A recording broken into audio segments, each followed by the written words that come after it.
Shut up and sit down.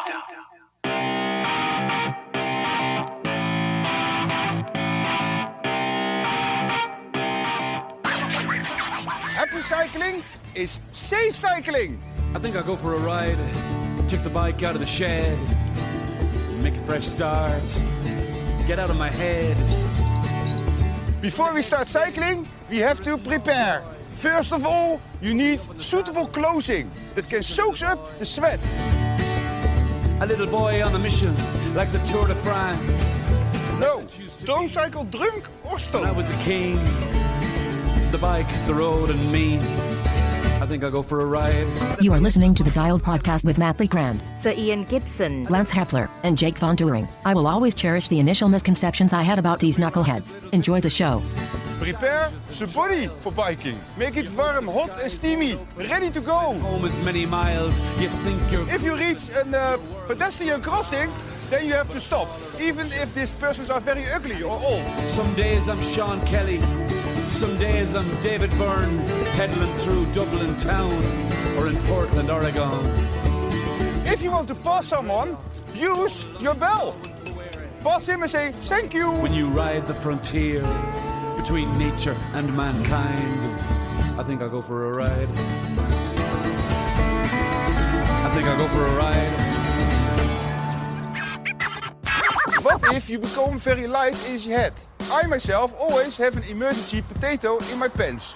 And when I get hungry on the road, I just cook it. Hi, welcome back to the Dial Podcast. I'm Jake Von During, and I'm here with Lance friggin' Hepler. Lance freaking Hepler, friggin' it up. For your listening pleasure. For your friggin' pleasure. Well, To his right, Sir Ian Gibson. Ian Bloody Gibson. Royalty. For your listening pleasure. that's pretty good. Royalty. Royalty. Nice. And last but not least, Mr. Last Matt and Legrand. least, what's Legrand. up, ladies and gentlemen of the internet? You guys look chipper. You look chipper today. Yeah. We're all a little more awake. Did people get more sleep last night? Did you get decent sleep? Let's go around the table real quick. Sleep scores. What you guys got? I did. I know everybody's got their sleep scores on their watches now. I think I did. I don't know. Where are you? I'm just gonna go from memory. I want to say. Oh wait, 88. 7 hours and 43 minutes. That's good. That's good. That's good. Well done, Matt. I went to bed early. I was like, guys, we got to go to the pool early. I coached at the pool this morning, so I was like, or whatever, yeah, this morning. So last night I was like, got to go to bed on time. How about you, Gibbo? I did poorly. I may beat you today, Jake. I'm sleep score of 62. Yikes, that's not We're good. twinsies. Well, I mean, that's break it down though. I mean, what were your stats, baby? What were the metrics? We got to get like Strava for sleeping. You know what I mean? 5 hours and 43 minutes, Gibbo. That ain't No, pretty, man. That was bad. It's because I had to get up this morning. So every time I need to wake up to do something, set my alarm and sleep by Why'd you have to get up? 1 hour, 28 minutes deep, 3 hours, 56 light, 19 minutes REM. Ooh. Oh, okay. 50 minutes a week. Okay. How about you, Gib? Four. Or Gib Hepler? My sleep score was 75. Okay. I only got 7 hours and 28 minutes last night. I'm the winner. So far, you're the winner. I'm the winner today. I did not ride yesterday, and when I don't ride, I don't sleep as well. Yeah, And I I could- didn't go to bed till like 12:30 a.m. or something. Yesterday I was at 81. We did the podcast on the wrong day. So. I came in at a whopping 62, just like Gibbo, with 5 hours and 25 minutes of sleep time. And I did get an hour and 25 of deep, though. That's kind of my part Did for the you course. sleep better this weekend? I did, and this little birdie gave me some things to try. I completely forgot to try them. However, I tried something else. Okay. That I probably shouldn't be trying. I won't get into specifics, Yeah, but that's not good. it's Crack. It's legal. It's but called crack. It's legal, but it wasn't mine. Let's put it that way. And I did get some decent sleep this weekend. I think it was 2 consecutive days with almost 7 hours of sleep, which is pretty good for me. But yeah, All right. I'm just too bad I can't ride a bike yet. Matt, you win. Anywho, hey Matt, you want to backpedal? Yeah, I can. I think I biked indoors once. I've been running outdoors a little bit, swimming in the pool. No racing to speak of by any means, and staying up late, posting videos. I think we just did a podcast like not that long ago, so I don't have anything that exciting to. It was Thursday. Yeah, so nothing super. 4 days ago. 4 days ago. I mean, yeah. So nothing super exciting. We don't I get didn't race together this for weekend. 5 weeks in a row, And then all of a we sudden see it's like every 4 other day. So yeah. No, passed. Short and sweet, baby. We'll just go Short with and pass. sweet. How about you, Ian? Well, this morning So my wife went down to the airport to catch a flight to Utah, and I took my van in to get the oil serviced.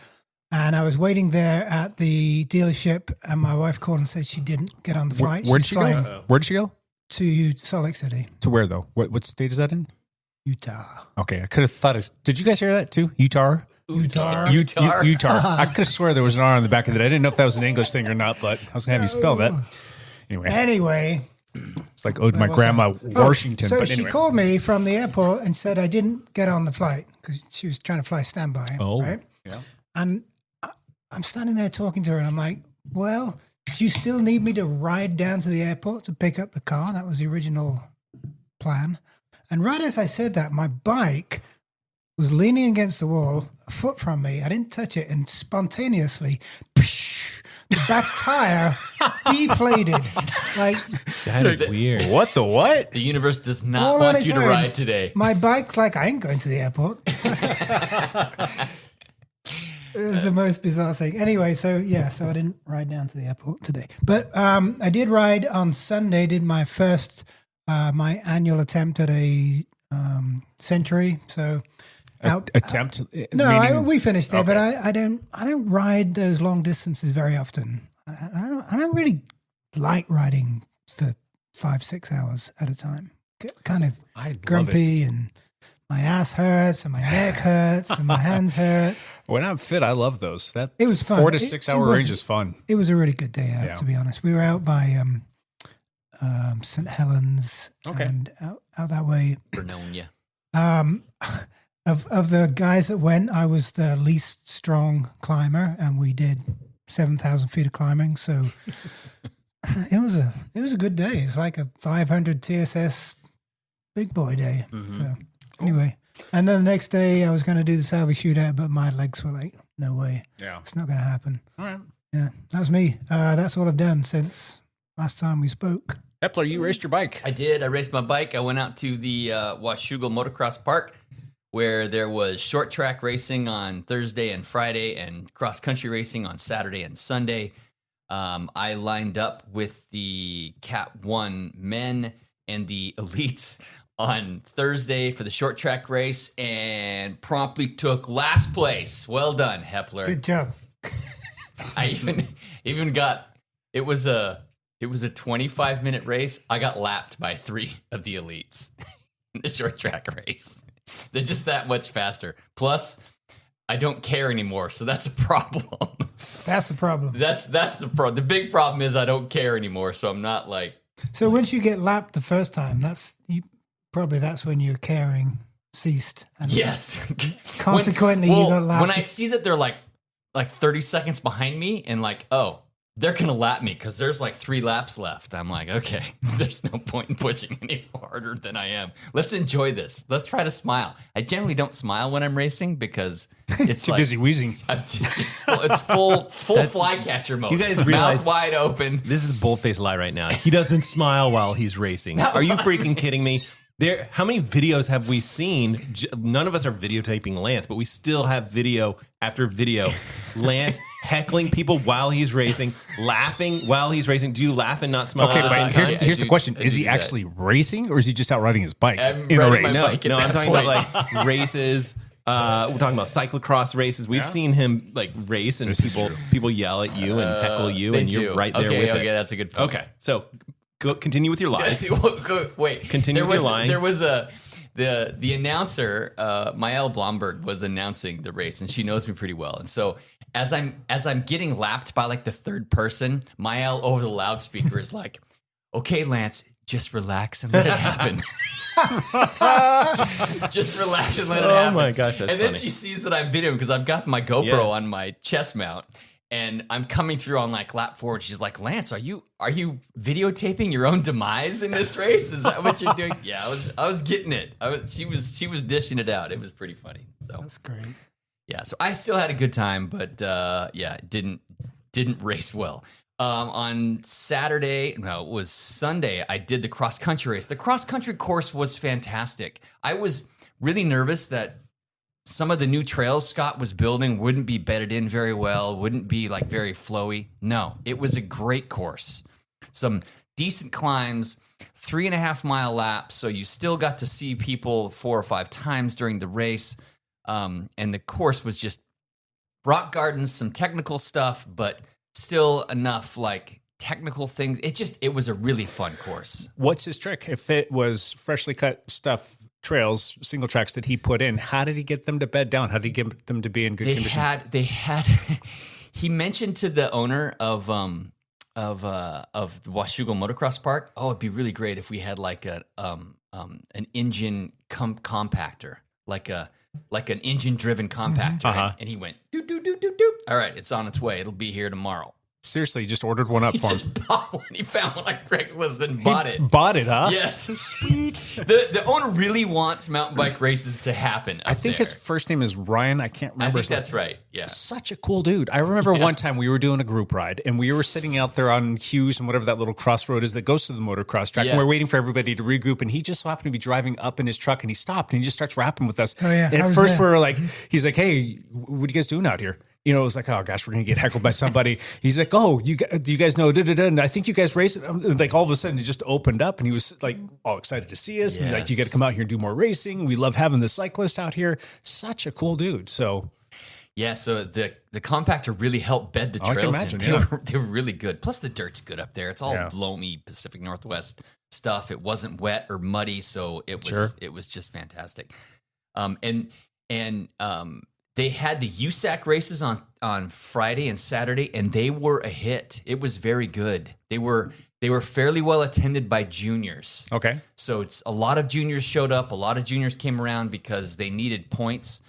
And so hoping that those races happen again next year or potentially pulling in a UCI race, not just a USAC race. That would be massive. That would be massive. Was Scott happy at the end of the day? Did it work out for him? I didn't talk to him before I left, but I think it did work out Good. for him. So That's there's great. still another event happening there this year. They're doing a 12 and 24-hour mountain bike race in Seriously? July. Yep. Yeah. Are they still doing one up in Mount Hood, or is that going to be No, on? that one's gone. It's Gonzo. Yeah, because we lost the facility at Mount Hood. Was Oh, it that's right, like High an insurance Cascade thing. 100. Is that the one at Washougal then? No, High Cascade 100 That's a is 100-mile Mike race. Ripley's event. That's a 100-mile Yes. race, and that's in Bend. Yes. Okay. And that's a. Will that course be longer than the 3-ish miles that you guys had? I don't think so. I think they've got their route, and so you'll do a lap every 22 minutes or 25 minutes or something like that, which Interesting. makes sense. And it's a great spot for it. Plenty of spot. Sure. Yeah. So it went really well. So. So how did your race go on Sunday? Oh, that's right. I did race on Sunday. Did you get lapped again? Yes, I got lapped again. That's like a 3-mile loop. How did it go, Hepler? I sucked it up again. Oh my gosh. Yeah, 5-lap race, and I was thinking maybe I could hold off the elites. They were doing laps in 16 minutes. I was doing laps in like 21, 22 minutes. And no, they caught me. Would you say that you're spiraling down a Oh, little yes, bit? I'm definitely spiraling. Heading I'm like, on a highway highway south? straight to hell. That's correct. Yeah. So I did finish last again in the Cat 150 field. I went well for like a lap and a half. I was actually in the mix with 3 or 4 guys. And Hold on a second. You said you got dead last. Yeah. Your 11th place, was it? In the 50 field. I'm a Cat 150. You beat me, so you beat one. You beat me. Well, I did beat one Cat 140, under 49-year-old. Gotcha. There's Brian Simiotti. I probably shouldn't call him out for that. But Brian, I smoked you out there. Brian showed up and he hasn't been training a lot. Brian is putting on the Baker City Cycling Classic. So he's the race promoter for that. Him and Scott are. And so, but I beat Brian. So suck it, Brian. Well, if it's any consolation, your weekend could have been worse, right? Because we had planned on going to Bend Yes. for the criterium. For the criterium. and it sounds like it was probably Dodged a a wise bullet. move not to go. We dodged a bullet just a little bit. Not because the race isn't fantastic, but the field that Ian and I would have been in, it was a 40 plus, 50 plus, and 60 plus, all racing together. And with the 40-year-olds, they blew the whistle, and it was full gas right on the start, right off the bat. You guys don't like to go hard, so this is good. Well, You don't want to go fast. Well, what happened was like all of our peers that we race with, they all got pulled in like between 10 and 15 minutes. That is frustrating. That sucks to go all the way down there for that race to get pulled. So like Matt Raddick, who races for Forza, he's really fast. He wins races at Tabor. He's won crits before. He wasn't quite ready for the hot start. Sprint. Yeah. And he didn't get attached. And so he got pulled at 15 minutes. I'm like, Matt, you seriously if I would have driven 3 hours to race for 10 minutes and get pulled, I would have been like, oh. I mean, that's it. Really, that is a great event. It's so well organized, but I don't agree with that having the 40s, 50s, and 60s. So the guys there, 20 plus years apart. You're not racing with your peers at that when it gets to that. And the thing is, fast criteriums are one thing, but on a short course with the speeds that fast, it's bound to happen, right? That the slower, older people are going to get lapped. Just to clarify, and for safety's sake, you got to pull them off. Yeah. Sorry if you already said this. So if you were in that race and it started off the way that it started off, and you got detached, but nobody from your 60 field was maybe in that, would they still pull you? Yeah. They still, all the people that got pulled still got results. They were still in the results. They just were wherever they finished at when they got pulled, if there were people still in it. See, the same thing happened to me when we had the state champ crit out at Portland State. Sure. That was another short course race with the 40s. It's kind of the same scenario. And the entire 60s field, the old geezers got pulled suddenly with no warning. So, me sitting in the draft in third place, I got third place. And not knowing that you were should have been sprinting. Yeah.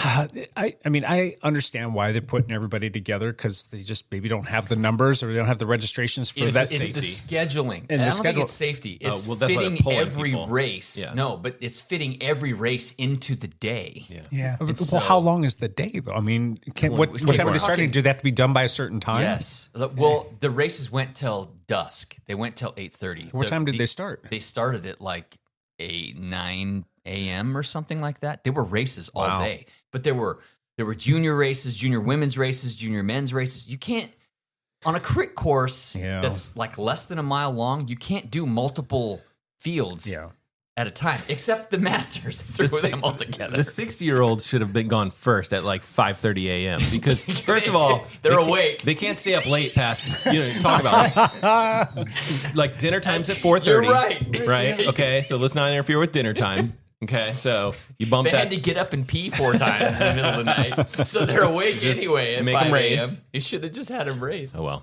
If it had Lost been opportunity. a 60s field on its own, I'd have been there. Yeah, for sure. you'd have gone. Yeah. Because then you also know who you're racing against. I mean, when we were there last year, it was so chaotic, and you didn't know who you were sprinting against, or you had no idea. It was just like trying to hang on. Yeah. It was fun, intense. The course is short enough that in both the elite women's field, a breakaway lapped the field, a breakaway of 3 lapped the field, and in the men's elite race, a breakaway of 4 lapped the field. So they do lapped.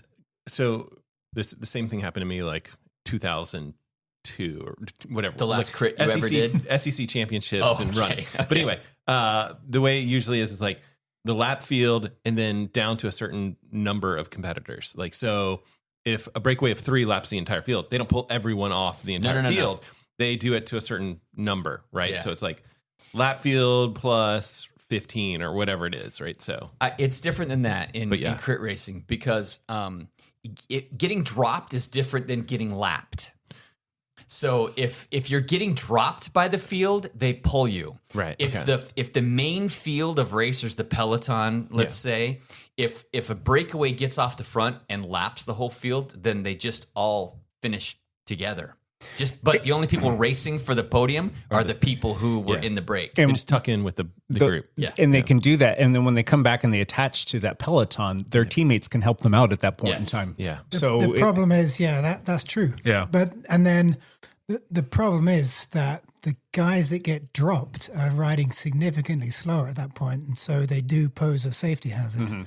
That's why they get pulled off. That's why the dropped riders get pulled. Understandable, yeah. Not lapped riders. It's a little They should confusing. not have 60-year-olds out there, right? I mean, 60-year-olds versus 40-year-olds.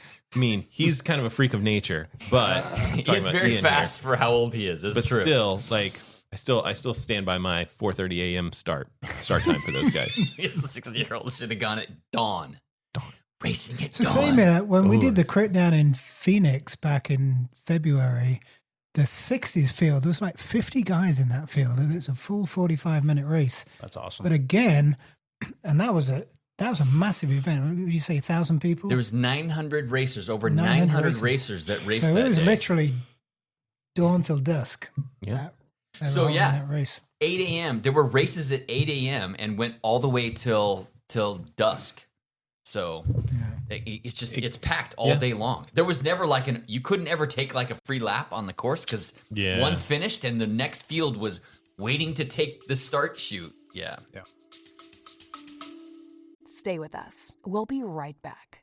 Are you ready to unlock your full potential? I want to introduce you to the Fit, Healthy, and Happy podcast, a powerful resource to transform your life today. With expert interviews, practical tips, and inspiring stories, this podcast is your roadmap to lasting wellness. Here's what a listener has to say. I used to struggle with my health, but this podcast changed everything. It's like having a personal trainer, nutritionist, and life coach totally for free. With over 2,000 five-star reviews, we're a podcast you can trust. The Fit, Healthy, and Happy podcast, available now wherever you get your podcasts.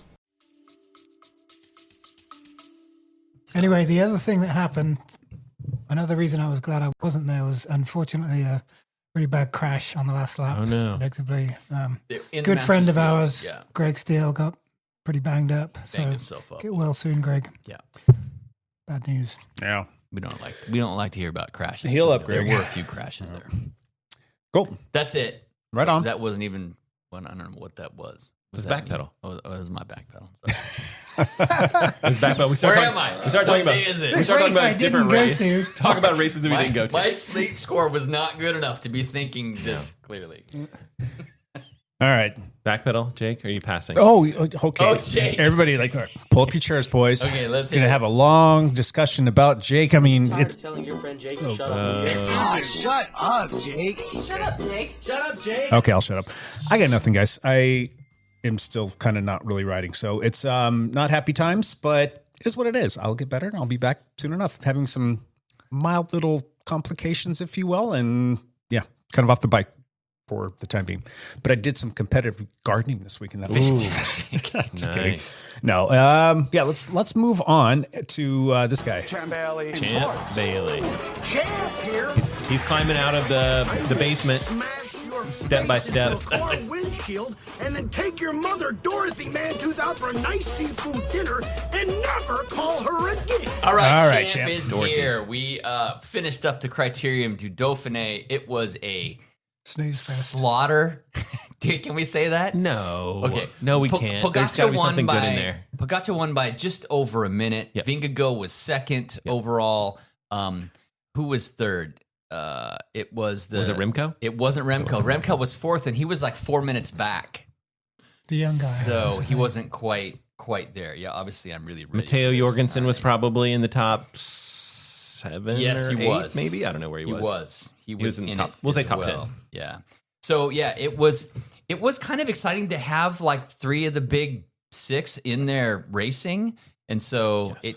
it does kind of pose some questions about what's going to happen at the Tour de France. I think so. But I think we'll it get does to that. because I think last podcast we are like, this could be it. This could be a race for 3 instead of a race for 2.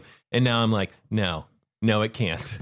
It does not. I mean, maybe it's a completely different 3 that we don't know about, and everyone, the guys are crashing out that we do know about. But I don't know. If Pogacar's not injured and if he is fed well, you are not going to beat him.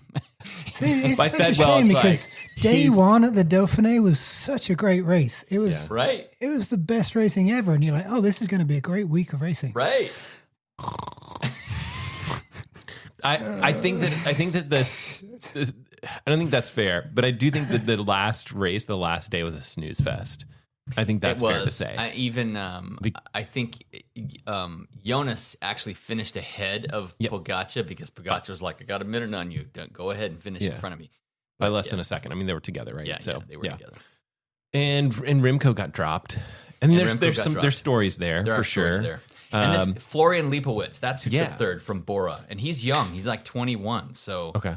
And he should be there to help Roglic at the Tour. I guess Roglic is going to the Tour, which I didn't think he was. Is he? Okay. But he is going to the Tour, and so he'll be there at least for the first week. Yeah, as long as he's there until he crashes out. Until his head hits Poor the guy. pavement. It's the over-under on stages completed by Yeah, that's the real bet. We should have a side bet on that. When we do our coming up soon. Yep. When are we doing our Tour preview? Next week or the week after, probably. It's not too far July off. 5th is day one of the Tour. July 5th.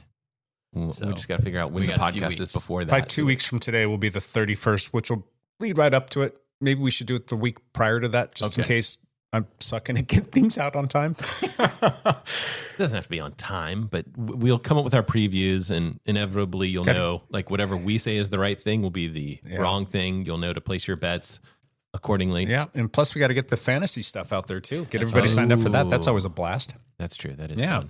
Okay. So the Tour de Dauphiné is over. The Tour de Suisse started the day the Dauphiné ends, and so that's also got some big names in it. It's also one of the it's one of the lead ups. It's another big lead up. Today was stage 3, so there's already been 3 stages, and American Quinn Simmons won today in a breakaway. Nice. Hey-o. Wow. He got in the break early, and then he attacked from the break, and he almost won yesterday. He was in the top 5 yesterday. He was trying to win because it's the 2-year anniversary of when Mader died in this race, the Swiss rider who died on the descent. And that's what kind of sent him into a tailspin, Yeah. It is he took a break from biking. He almost didn't come back. Did he take a year off? Gino Mader. He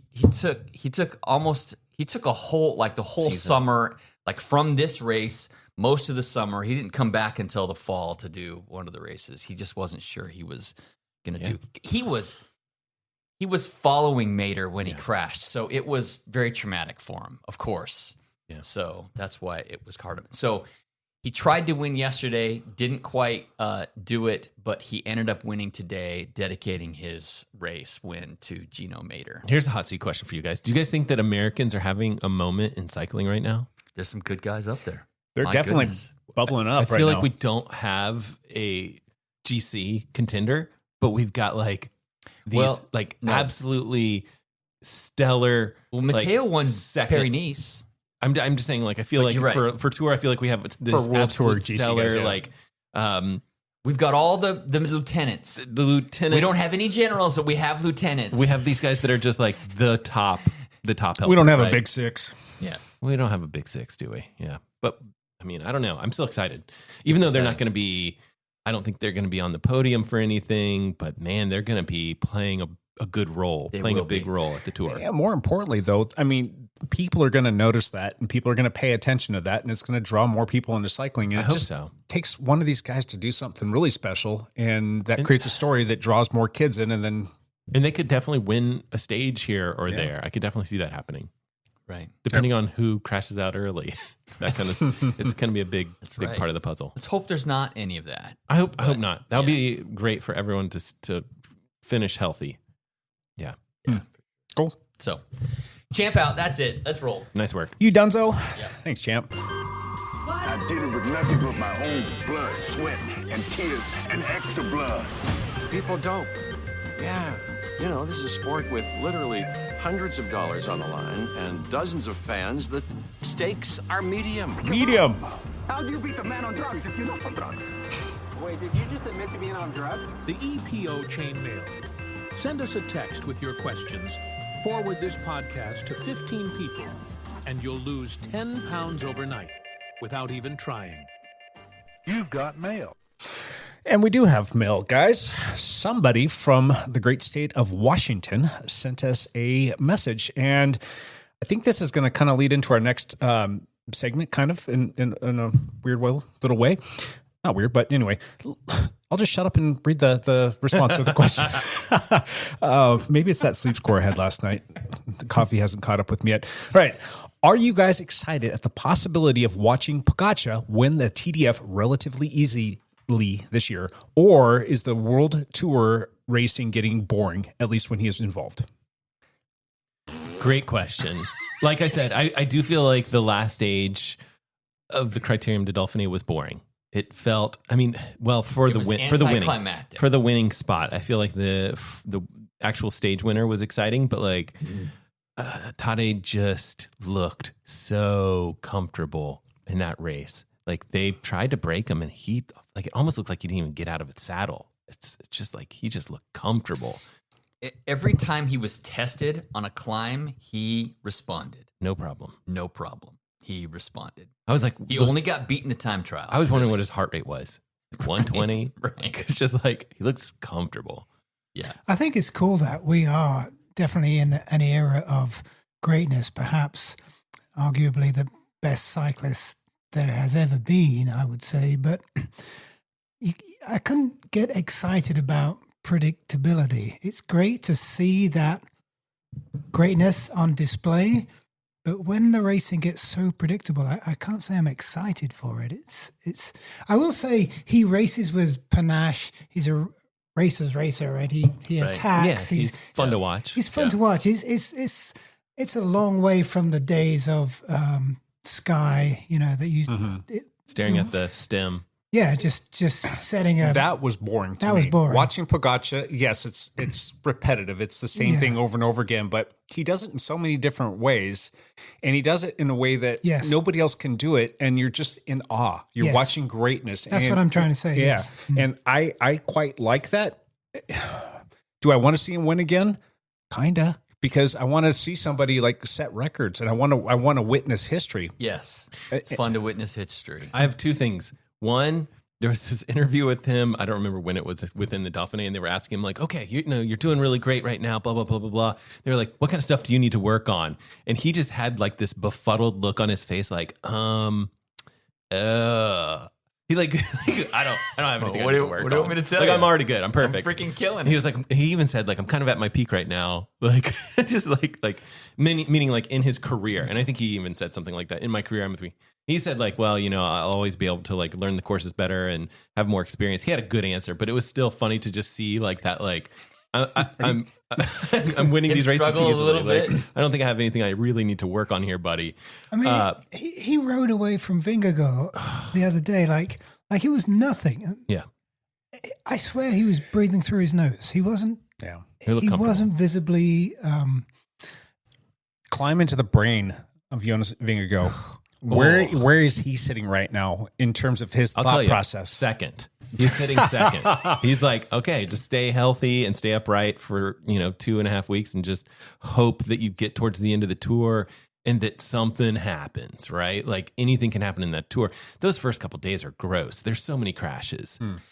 There isn't a mountain stage until stage 10. And so there's going to be a lot of sprinter days and hilly stages, but not mountain stages, and an individual time trial, all before stage 10. So for the first week and a half, it won't be them on display. It'll be everybody else. That time trial has the capacity, though, to... That's true. I don't know.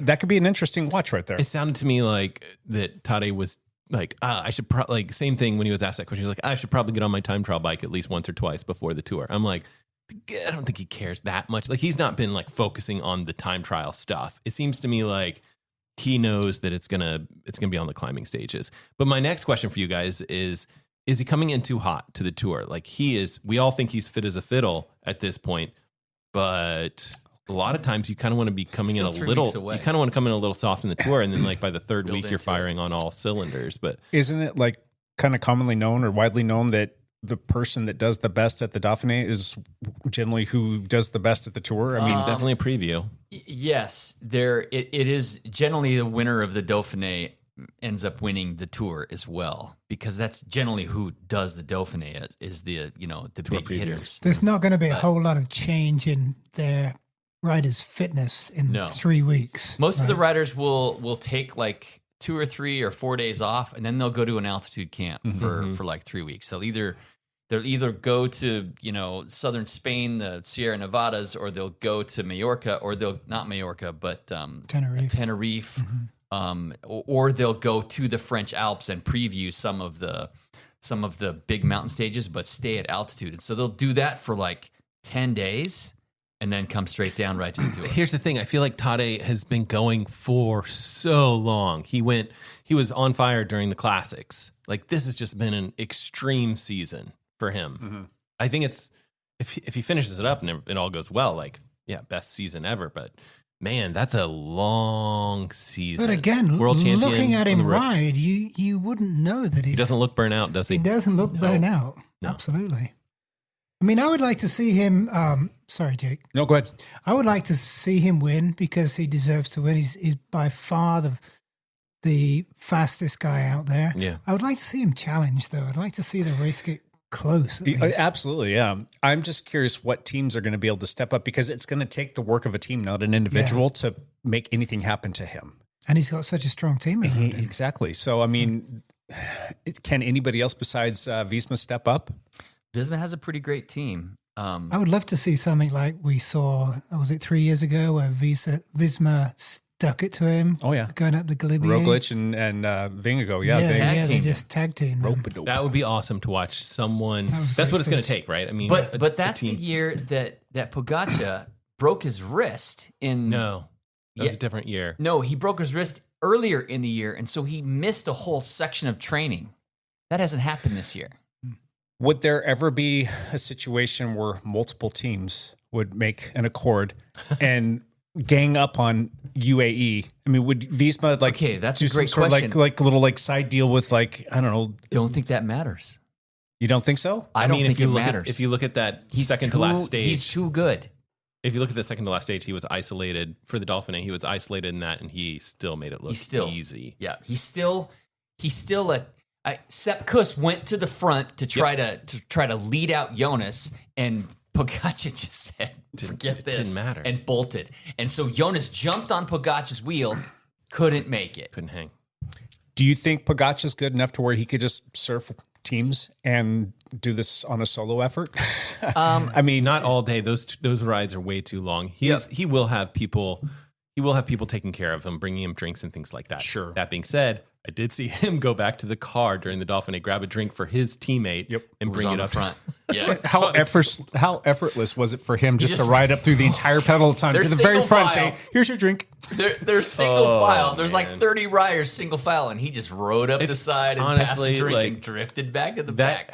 That does make for good television. I mean, yes, he's going to dominate. To the original question that was posed to us, he can still make a boring from who's going to win perspective. He can still make it entertaining because he can attack from anywhere, and he does. He likes to do that. He can do crazy nice things like go back to the car and bring other people water. He's such an interesting rider that I think I'm going to still watch every stage of the tour. I think it's going to be fun to watch. Correct. Yeah. So we'll see. I agree with that too. Yeah. Because literally anything can happen. I mean, Geraint Thomas went down today in the Tour de Suisse and took a while to get back up. And Geraint knows how to ride his bike. Mm-hmm. And he's a former Tour winner himself. And so, I mean, that could happen to Pogačar. Sure, absolutely. So anything could happen. One of the amazing things about Pogačar, I heard actually yesterday on GCN Racing News Show, he has never crashed in a race.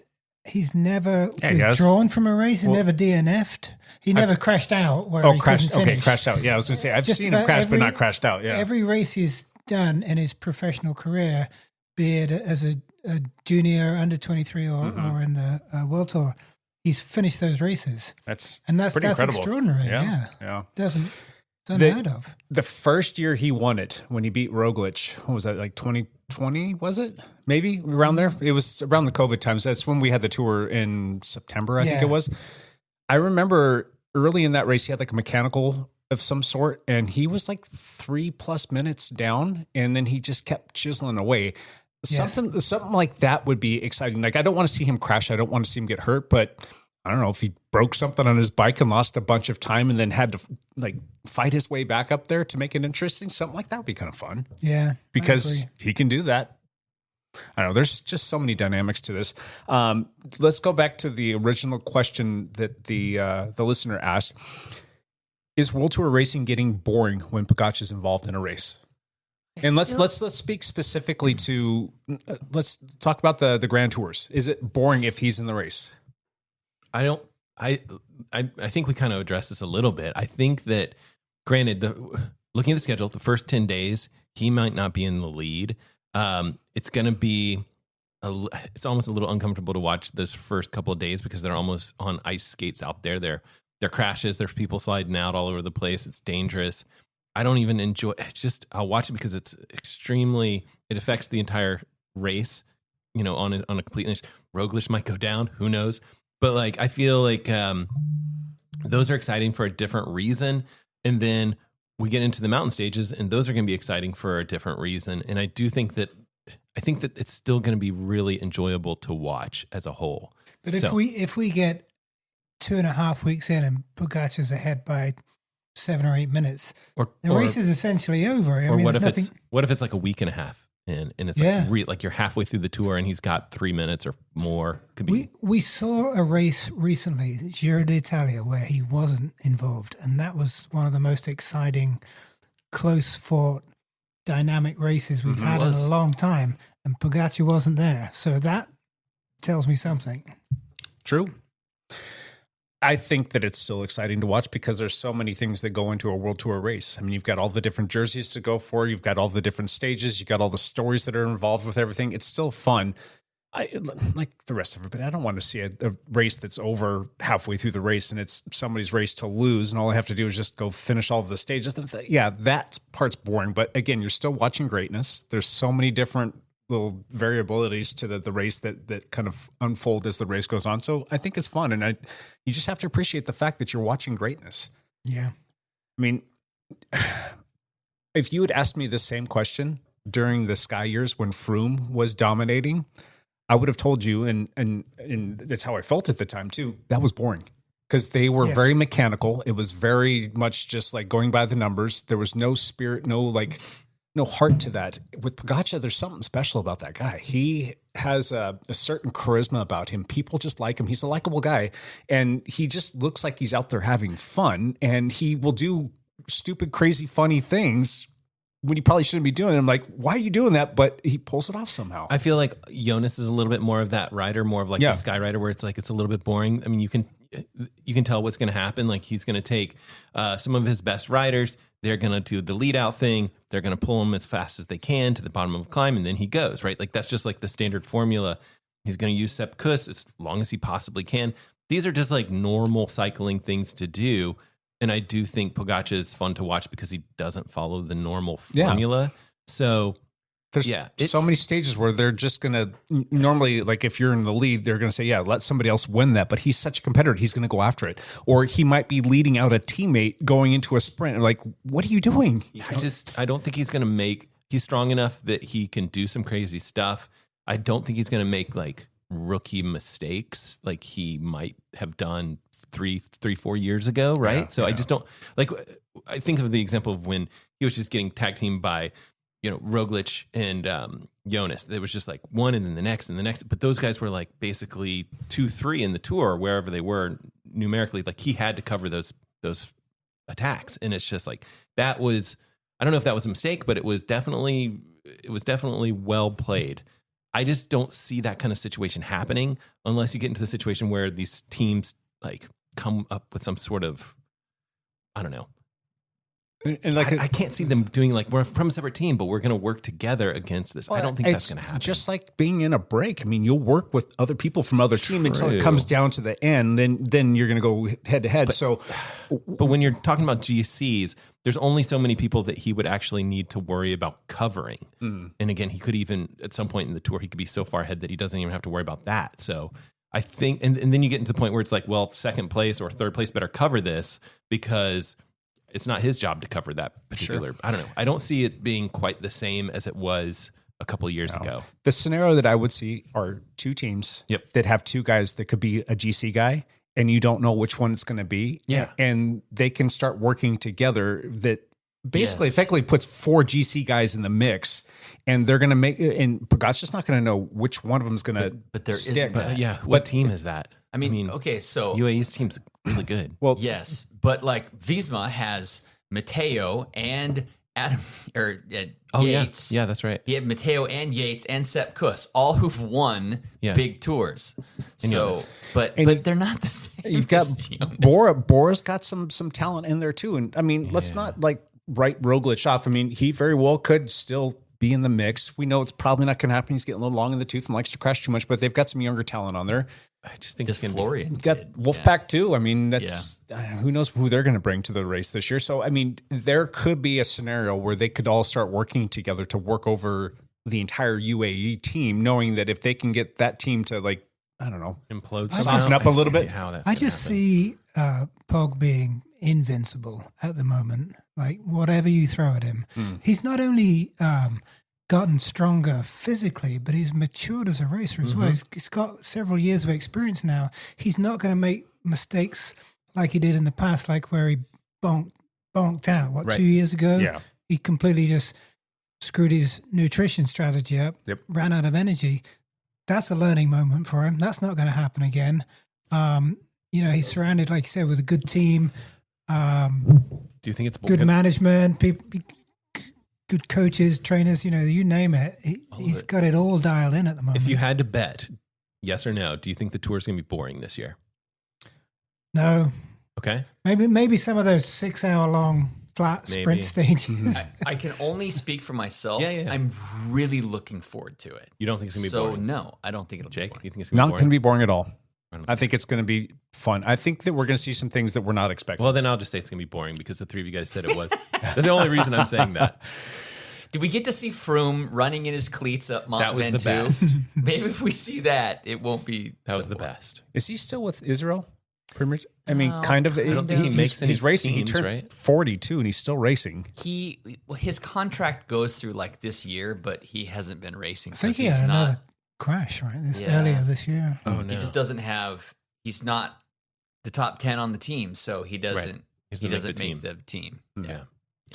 All right. And he hasn't for a couple years. No, dude, his agent did his job. Cash in Got hand. paid. Cash in hand. Cash in hand. Well done. Yeah. Good for him, I guess. All right. That's hot. That's hot. That's hot. Hot That's seat. hot. That's Even though that was kind of a That was pretty hot. That was already a hot seat question. Yeah, that I didn't play that out right. Well, think about that was the listeners bringing their own hot seat question. Yeah, so now we just have to follow up with some more. Yeah, we were going to boring originally questions. roll that in a different way, but yeah. Anyway, Matt, do you have a hot seat question? I always for us? do. Always. Go for it. Is it about religion or Yes. gender studies or What politics? gender is best for religious studies? That if you're going to be a politician, Okay. What's the best gender? what's the best gender? Today, Garmin announced a new mountain biking, specifically kind of like a downhill mountain biking cycling computer called the 540 MTB. And there's also another tech announcement. Polar announced a Whoop competitor with no subscription. So that's some interesting stuff. Are either of these two products anything that you would consider forking over your hard-earned doll hairs to acquire? The Garmin mountain bike thing basically has this new 5 hertz feature where you can have more data points, like basically you can think of it as like 5 per second. So you got a lot more accurate data, and you can only do that for short bursts. Say, for example, you're lining up and going through a downhill section. Your enduro run on the course. I don't have a mountain bike to put it on. Okay, So, so no. you're a no. I'm a no. What about a Whoop competitor strap, like a Whoop strap style thing? Any interest in that?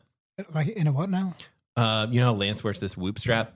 Oh, Polar has just announced. Ian wore one for I 4 or did have 5 one. months for a while. I got tired of it nagging me that I wasn't sleeping well enough. I'm like, I so we got two know. no's. Stupid truth. I don't want to hear your What the hell do truth. you want me to do about it? All right, how about you, Lance?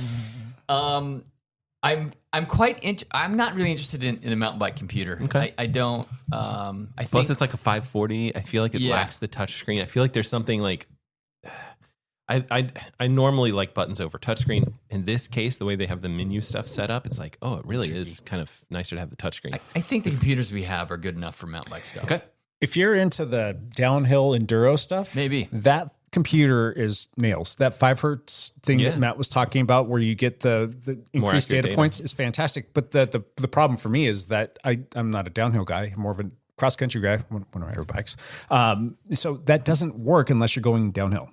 There's also this interesting feature that has these like checkpoints. And again, like I have not looked into this very closely, but you can kind of set up these checkpoints wherever you want. And then you can go through and you can get like specific times along the way, like gates, I think they call it. I don't know. They're timing gates, and that's part of an enduro race. Okay. So you have to like do the downhill section, and then that part's timed, and then you have to like ride to the next downhill section. So you can set up the gate to start when you get up to that downhill section, if I'm not mistaken. And there's interesting things too, where it's like, it does seem like it's well designed for that audience. Like it looks to me like a little more robust. Well, yes, it's built to be a little bit more durable, but also like you could like, it was like, are you previewing the course, like kind of walking it, or are you like doing the course? Like there was just interesting little things where you could like, it looked to me like they had really looked at the competitors and designed the device to meet the needs, right? Like, because these people, they sometimes will walk the course, or maybe you're doing the course as a preview and you need to do the checkpoints a certain way or whatever it is. And you can compare this, this run for that run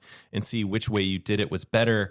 I don't know. It looked interesting. It looked like it could be an advantage to people that had that device. So Lance, you use All Trails when you're doing a lot of your mountain bike riding, correct? No, I stopped. Oh, you do? So what do you use to upload routes when you're doing like a mountain bike course? I find the course on Ride with GPS or Strava. Oh, gotcha. Okay, I guess that because they didn't connect very well. I use a Wahoo and All Trails and Wahoo don't play nice. They don't play nice. Okay, they've got this fork site mode, I think is what they're calling it, where it provides names of trails up ahead and gives you distance and elevation. That's brilliant. Now, if you can see trail names on your map on your computer, that's very helpful. Wasn't that the upside of yes, All that Trails? was the upside. That was the upside of Garmin computers over Wahoo computers. The Wahoo computer map doesn't show trail names.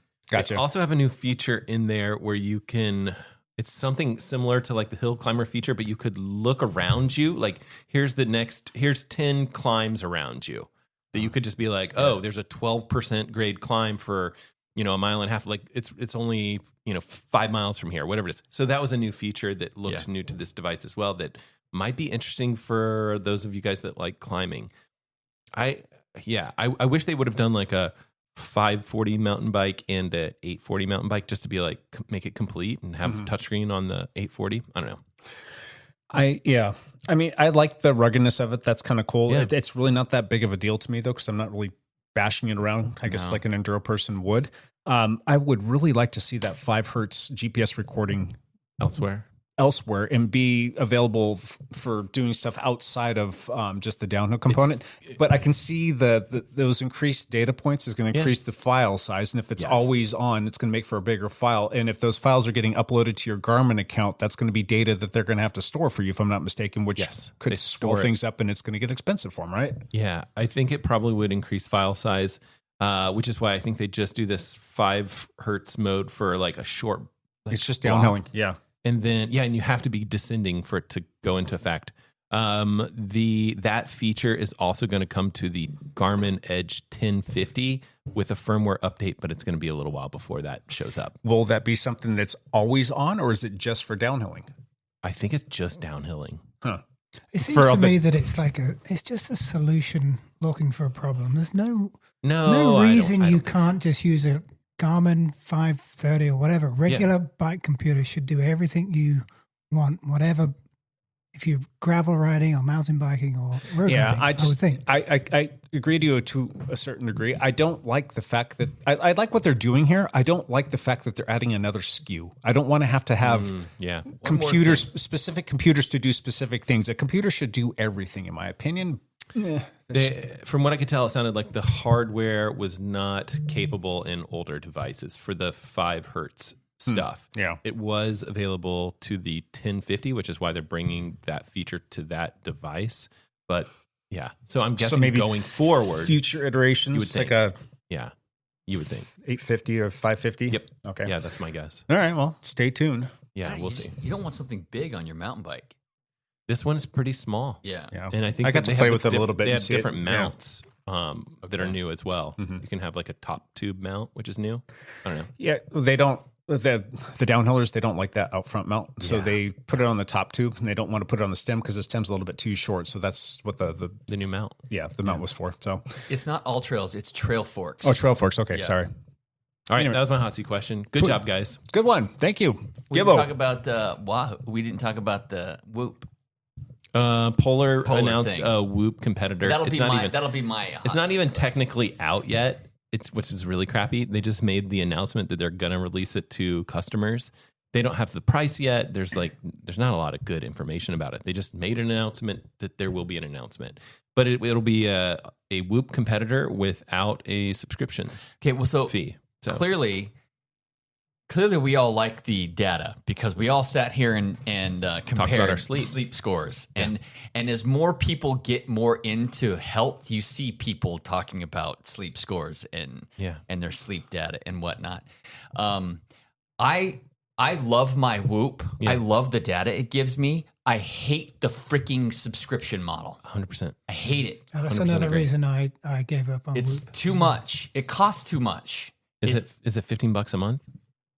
It's a little bit more than that. I think I pay like $150 a year. Maybe it's Doesn't your less than that. Garmin watch essentially give you the same data? It's close. Similar. What's funny is that because I wear a Garmin while I sleep and I wear the Whoop while I sleep, so I compare the data every morning too.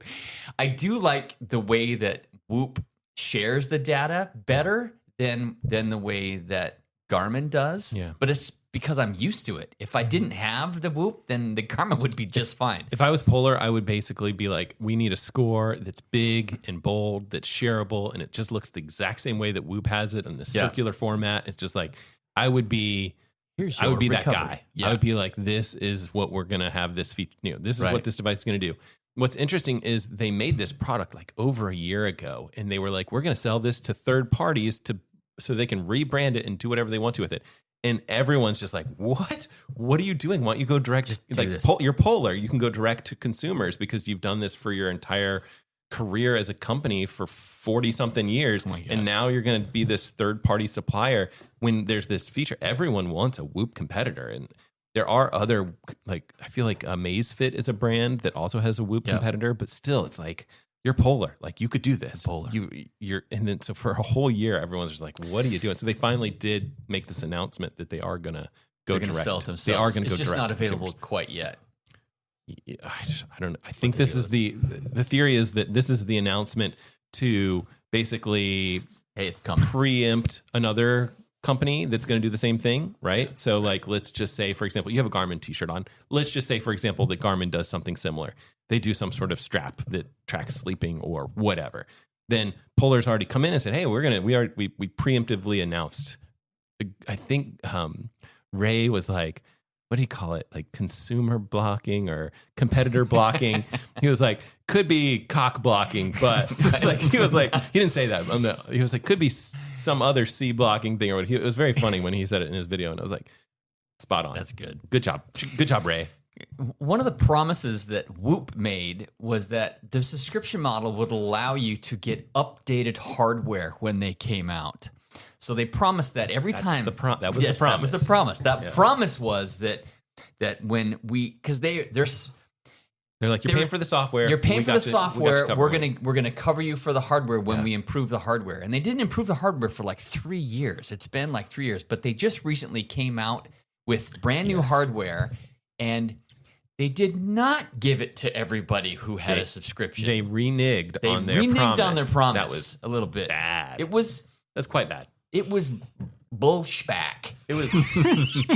It would suck that they did that. It was bollocks. It was bollocks for sure. Yeah. And I have the new hardware. I paid to get the new hardware. It's significantly better than it was before. Yeah. It's smaller. The battery lasts 4 times as long as it did before. It gives different data. It covers. they made some great improvements with it that I like even more.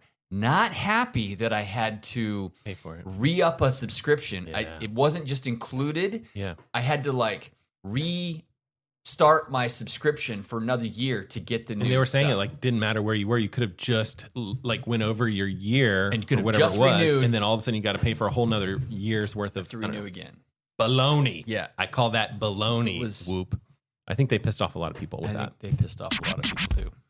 Okay. Suck my balls. That's what they Hey, get. whoop. Suck Hey, my whoop. balls. Yeah. So I'm still hot freaking wearing question. it. Hot question part 2. Donezo. Okay.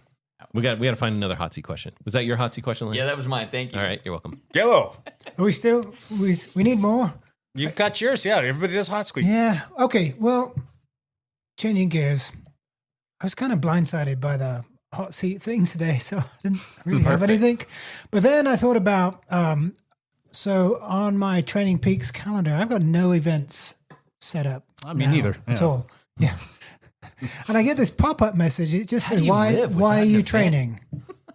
This message comes Does up. It says, Training Peaks what, says, it why are says, you what are training? you training for? Like, Oh. like, hey, put something in. What are you training for? Good for Training Peaks. So it got me thinking, and maybe this is too broad a topic for a quick hot seat question, but why are we training at the moment? Right now, To look in good June, we're still flogging ourselves crazy. A lot of times it's uncomfortable, makes you sweat, makes your heart rate go up, Yeah. tired, your legs ache. Why are we doing it? I just think What's the motivation right But now? isn't it fun to go out there and like pick up the pace sometimes? And maybe you go after a KOM Strava or segments. I'm yeah, Strava training for segments. Strava But it's segments. also like perfect weather out there right now for the most part. Like this is the easiest time to go out and do something fun or go long or whatever. Whereas the more, what are we training for in the wintertime when you're like, this is not ideal. So I think this is an easier time to just say like, what are we training for? Maybe you don't have a race on your calendar, but like your buddies are going out riding and you want to go with them. And you want to hang with them. Well, that's true. Yeah. So you're training to become fitter so you can hang with your buddies. The key is part of it. getting Who your are friends all to doing get the same slower. thing. You could just get your friends to get slower and then you're good. You just pick different friends. You pick can slower friends. Better, slower friends. I've also heard that some people get enjoyment from cycling easily and going out for gentle rides. What? I've heard of those. I've Enjoying heard of these I people. don't just being out on understand a that. bike. That's not a thing. I don't think Yeah. that's a thing. Just riding around with a suitcase-sized seat bag on your bike. No. No, I do feel like if you're training to get the best out of yourself for something, for some specific goal, it's worth it. You got to push yourself harder to get there, to improve. You know, there's this whole thing of progressive overload. You have to do a little bit more, a little bit harder than you did the last time to make those gains. But why? I can speak to this a little bit more. A couple things. First and foremost, you do it because you can. Because when you can't, it drives you absolutely crazy. And that's what I've been dealing with for far too long now. So because you can, you should, for the most part. But the other thing for me is when you're able to train and when you're able to ride, I'm always thinking about, right, well, I might not have anything on the calendar for the foreseeable future or for the rest of the year even, but I know that those rides will layer up and they will pay dividends to me next year because that's just that much less I'm going to have to do to like claw my way back. And as you get older too, that gets to be more and more difficult. Each time you take off a block of time or each time you just kind of like, drift away from the sport, because that does happen. Things ebb and flow in life. Sometimes you have to walk away for a little bit for various different reasons. And then when you come back, it just gets more and more difficult to get back to that level of fitness that you want to be at. So I know that if I'm able to train, and training, I mean, that can be a little bit subjective in terms of like what you're actually training, but training could just be going out. Like I need to be able to do my zone 2 ride and I need to be able to get 2 to 3 hours in. And I know that if I do that will tide me over to the next, block or the next week or the next month, whatever. And I know that that's just going to be that much little less work that I'm going to have to do when it comes time to get serious again. I'll just have a better base to work from. So maintaining the base, making sure that I'm keeping my health and my fitness and making sure that I'm still out there enjoying the bike and having fun. That's for me, that makes a lot of sense. I hear you. I feel for you, dude. Like I had to take off 2 weeks not riding just recently with my chest infection. And every time I get on my Training Peaks, you have this CTL score, chronic training load, and you see it going down and down and down. And you're like, I'm never going to get my score back up.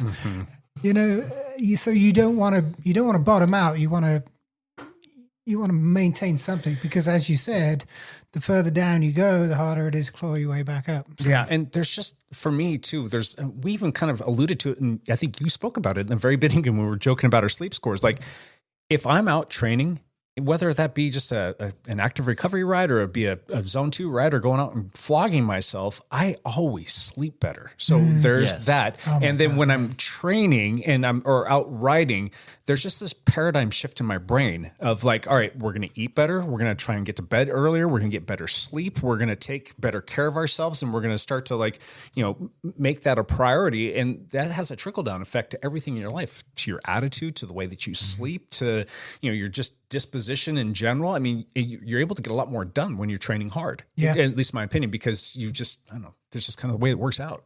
Oh, absolutely. When I finished that Century ride on Saturday, I slept like a baby. I think my sleep score was 91. Yeah, it's fantastic. And then I could eat all the gummy bears and cheese I wanted. Anyway, what about you, Lance? Why are you doing this? That's a good question. I mean, I joke that it's just so that I look good naked, but my wife's stuck with me at this point anyway, so I guess that doesn't matter whether I look good naked or not. The cross is always coming, so I can't ever turn that off. I'm going to end up doing 15 or 20 cross races, and so I know that if I stop training entirely, the hole that I have to dig myself out of to just be able to hang just a little bit will be much deeper. And I still have things on the calendar. Yeah. I am racing this weekend. Yeah. You're racing this weekend? Oh. I am racing this weekend. Oh, okay. Well, it's not really a race, but I'm also planning on doing a 6-hour mountain bike team race with Chris Surratt in August. And I want to make sure that I don't embarrass Chris by sucking. Yeah, don't embarrass Chris. Motivation. So that's a little bit of motivation for me. But like I said, just this weekend, doing these 2 races that I did, I turned it off because I knew it just was like, it was useless. Whether I drilled myself, I wasn't gonna actually do any better. And I kind of feel, I've joked that 2025 is my recovery year. I'm still racing 50 times, but it's my recovery year because I'm just not taking any of it as serious as I did before, because there's, for me, and call it selfish or shallow or whatever, but without the possibility of winning, it's less motivating for me. And that probably is shallow, and that is, well, this is also just part of a year. And I also think that looking at the entire year, there are other things coming up. Yeah, I mean, if somebody said to you, Lance, you'll never win another bike race, you would still keep riding and training. Yes, I would. Yeah, I would, because I do. I enjoy it. I enjoy how it makes me feel. I enjoy being able to push myself. And there's always Strava. I gotta steal back all those KOMs that Jack Holt keeps stealing from me. You guys know who I'm talking about. So the answer that nobody gave at this table, predictably, I guess, given who we are, is I'm just doing it for wellness. I want to stay fit and I want to stay healthy. And I was going to say that do you need Training Peaks for that? No. Yeah, no. That's true. I would say if somebody had answered that, you're going about it all wrong. You shouldn't be riding your bike that much. Right. If your goals are more moderate. Like I'm 64 now. A lot of guys my age would want to turn it off and just stay healthy. Well, riding your bike 10, 12 hours a week is not optimum. It's too much, really. It's wear and tear on your joints. You're more likely to crash. It takes its opportunity cost, right? It's time spent that you could be doing other things with. I would say if your goal was to maintain your health into your elder years, even older, you'd be better off doing less time on the bike, more time in the gym, weight-bearing exercises, and, just spending more time. Where's the fun in Less that, though? drugs. Yeah. Yeah. But anyway. It's a good question. Good question. Good Yeah. hot seat question. I feel like it's a big topic. We could go talk about that for a long time. There are going to be people listening to this who do that. Yeah. Listen to this podcast that are not that don't have a desire to race or don't have, but just want to learn more about biking and enjoy watching biking or bike racing. And so, knowing that that's also perfectly fine. We need that in our sport as well, for sure. I will say that I've had or have a number of people that I coach that their goals are moderate. They don't race bikes.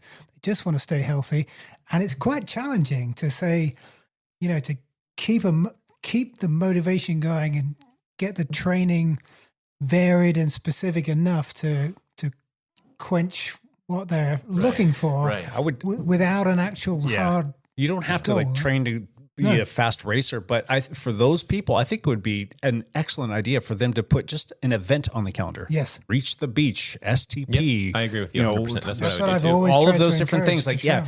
Put that on there because that keeps something on the calendar for you to stay motivated for. Yeah. And you're going to go do that and you're going to put in the time necessary. You don't have to go 10, 15, 20 hours like we were talking about, but having that there, that's a huge motivator that'll keep them wanting to come back for more. Yeah. Just my 2 cents. Do you have a hot seat question, Jake? Axis goes beep boop, Shimano doesn't do it. Axis goes beep boop, Shimano doesn't do it. That's our Troy. That's our bumper song.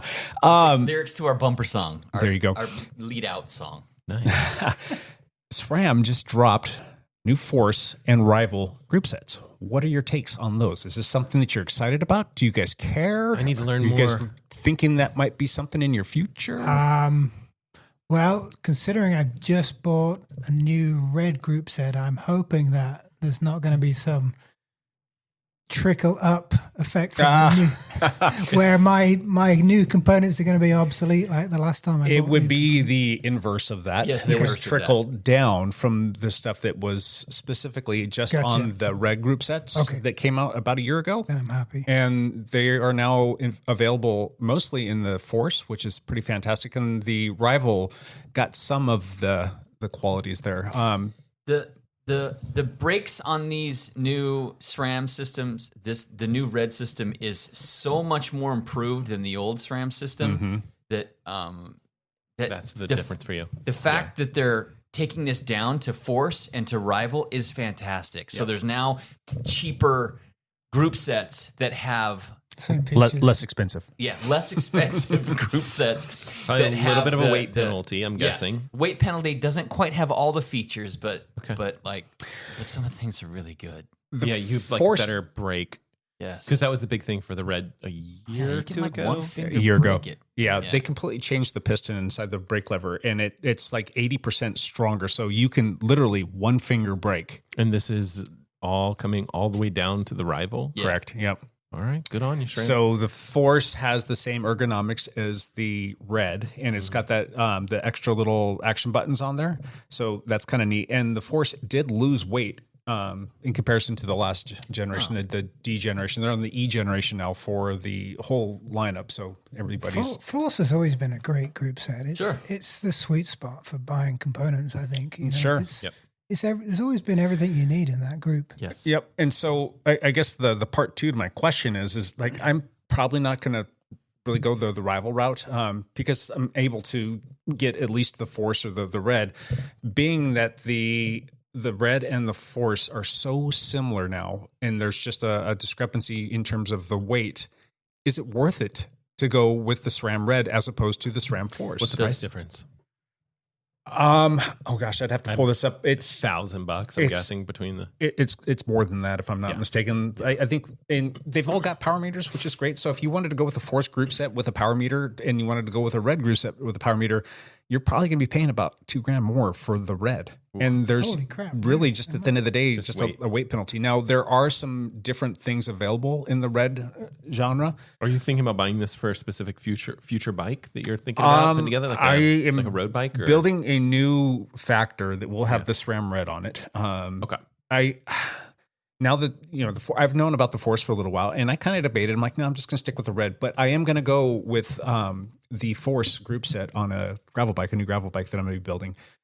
I don't see the need to go with a SRAM red on that gravel bike. You're gonna have to tell me about the gravel bike. I'm so excited. I get excited for you guys when you guys get new bikes. Yeah. It's fun. Yeah.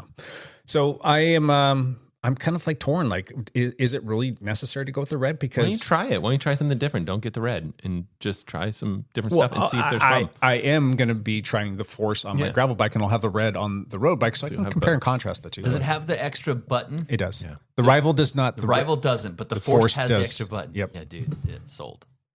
It's a pretty solid little package. So what do you guys? I mean, you probably haven't had enough time to like really soak all of this in. I didn't really share much it today. This morning. Yeah. I don't know. Don't know anything about it, but yes, save money, people. It excited me right off the bat, knowing that there was a cheaper option that had most of all the good features, and it costs less and it's a good way to go. So if you buy SRAM Red or Shimano Dura Ace, you get improved materials, improved durability. Yeah.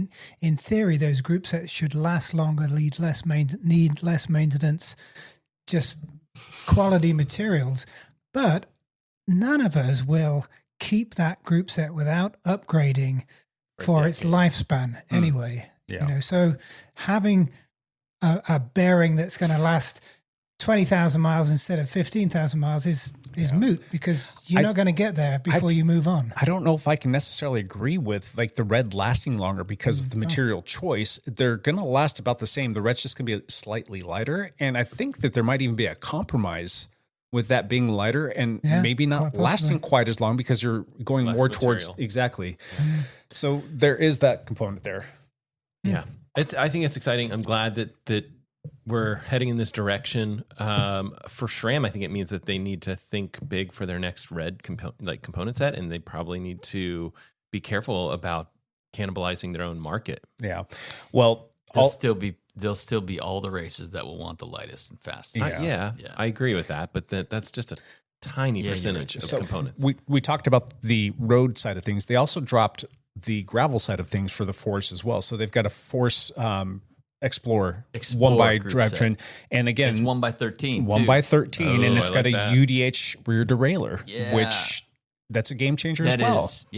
Now I'm still kind of on the fence whether or not I want to roll that setup though, because you're dealing with a Force or an Explorer group set that was at a 1046.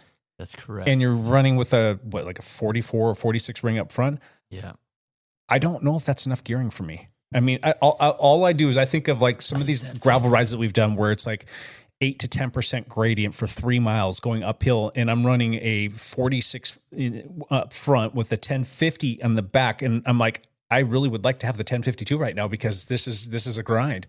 Is that something that's going to kill me? Like if you're in Kansas, sure, that's fine because it's like rolling hills and you can just roll over those things. The climbs aren't that long. That's why you got to go 2x.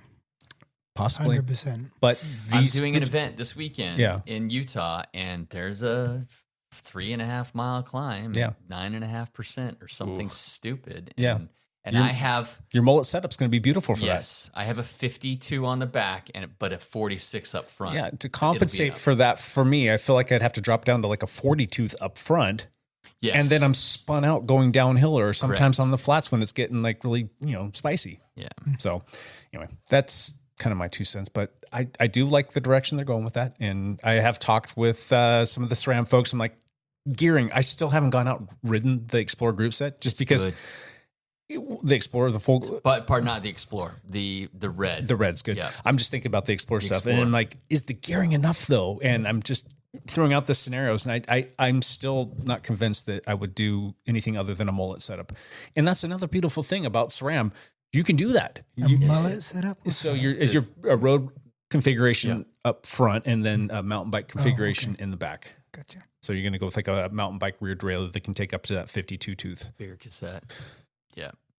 Yeah, that was my 2 cents. Do have a ton of that good stuff. hot seat question. Ton of that stuff down at the lab though. We good. Yeah, it's piles of it. So been feverishly putting it all on the website too if you want to go check it out while it's hot. Yeah, cool. All right, I think that's about it for the hot seat. You want to do one last thing, Matt? Sure.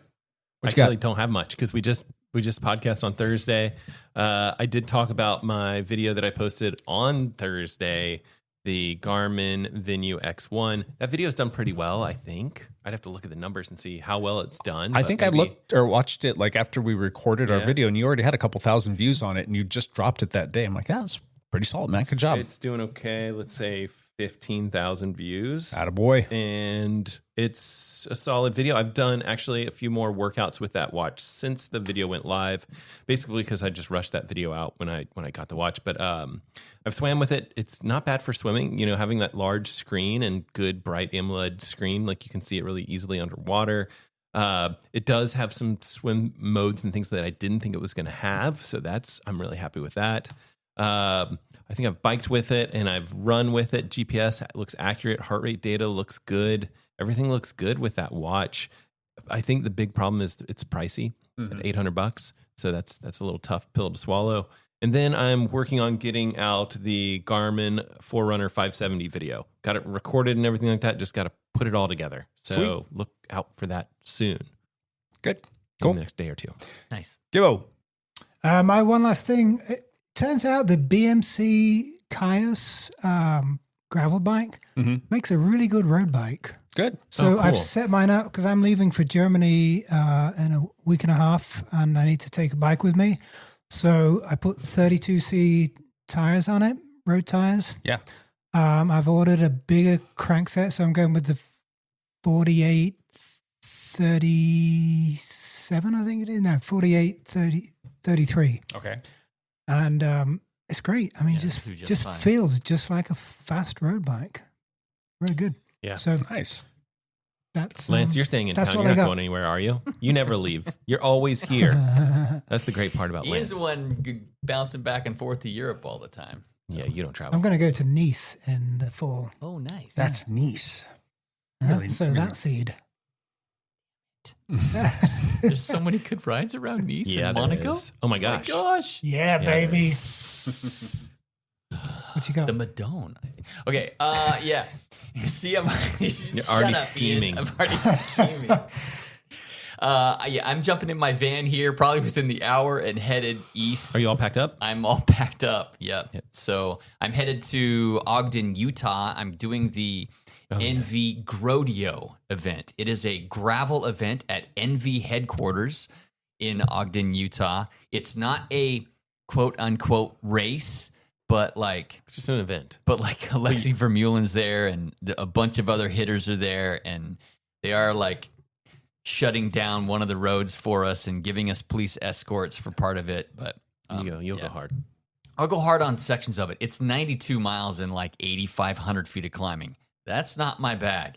But there is a timed downhill section. Maybe I'll give that a rip. They're having a timed downhill section. Well, it's not a quote unquote race, but they are going to compare times on 3 separate Strava segments. I was going to say just Strava, right? It's They just just use your bike Strava. computer. That's right. Okay. Yeah. So one is a downhill segment, and the other two are like stupid climb uphill segments. So that's fun. Yeah. So we'll give it a rip. So I'm headed out there to see my daughter and hang out. And I did put out a couple videos this week about if you want to see me suffering in these races over the weekend, go to my YouTube channel. I actually enjoyed filming and making the videos more than actually doing the races. So maybe go check out those videos and make me feel good about myself. So will do. That's it. Nice. Jake, you got one last thing? No, I don't. We're done. We will be done with this now, and we will be back with another one of these next week, hopefully. And until then, bye for now.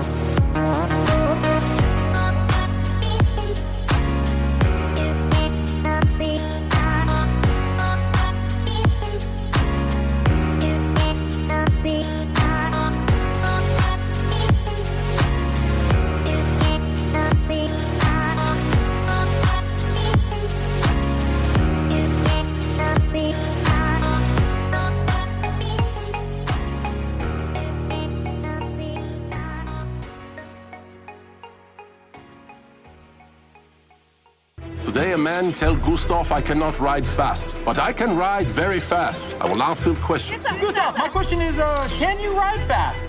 you! Next question! Yeah, hi, can you ride fast? F you! Tomorrow I will ride incredibly fast and prove all of you wrong! The race starts now!